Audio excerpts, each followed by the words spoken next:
Hello folks, this is Paul, your friendly Power to Be program facilitator, and I'm in my backyard. And does anyone recognize this plant? This plant is salal. That's right, I got it at my home. It's great. This plant has some fantastic First Nations importance. In the summertime it produces dark blue, almost purple berries, clusters of them.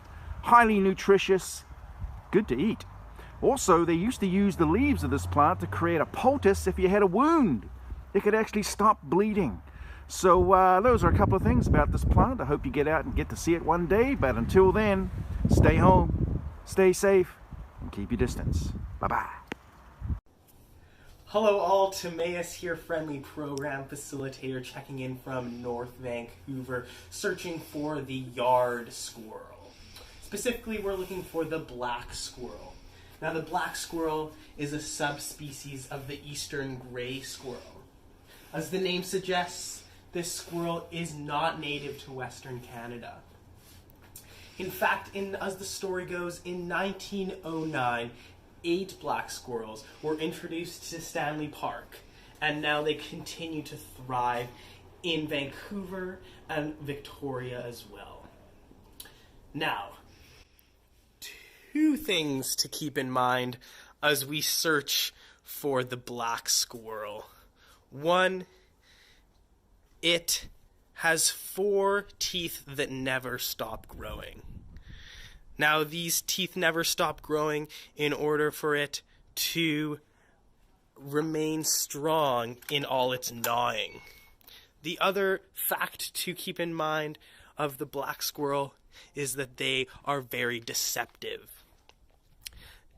They, in fact, pretend to hide their food sometimes when they suspect someone is watching them. So, let's keep an eye out for the black squirrel. And there, folks, is the black squirrel.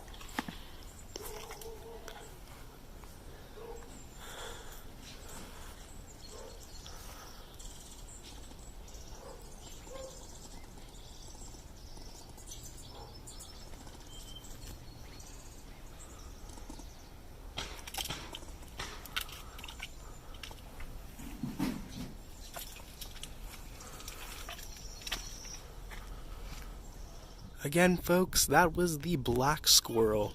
Thanks for being a part of some yard exploration. Hey everyone, I'm Pablo, and I'm a Power to Be program facilitator in Victoria. Today, I want to talk to you guys about something that I get to see every day and is just on my doorstep, and that is the ocean. Now, behind me, you're going to see the mountains of the Olympic Mountain Range. That's over in the Washington State in the US. Now, joining us, that's the Wonder Fuca Strait, and then we've got the Victoria Harbour entrance just behind me here. Now, I'm lucky I get to go down there and hang out with my dogs when I need to take them out for a walk, and we get to see lots of cool activity. There are people paddleboarding, there's kayaks, there is also ferries, harbour planes, and helicopters. That's a human activity, but the animal activity is a lot more fun. There are times where you can sometimes see orcas swimming right up into the ocean. There are whales going by and dolphins. We get crabs and starfish and lots of cool little ocean life down there too. Sea lions. But one of my favorite creatures to see down there is the otter. There are 2 different types of otter on the island. There is the river otter, and then there's sea otters. Sea otters themselves, they like to spend most of their lives in the water itself. Now, when the water is pretty cold, that means that they need to keep insulated.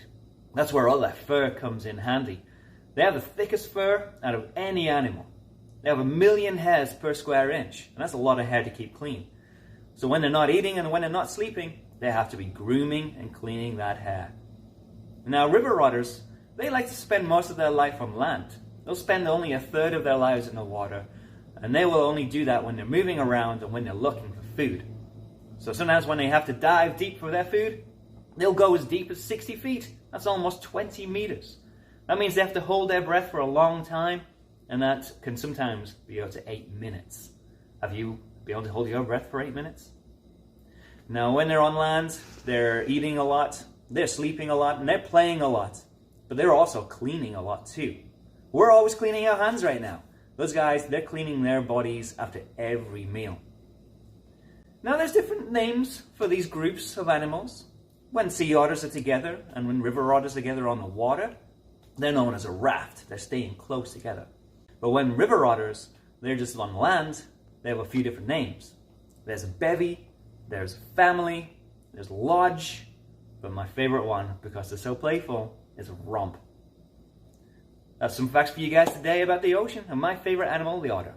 Now stay home, stay safe, stay connected.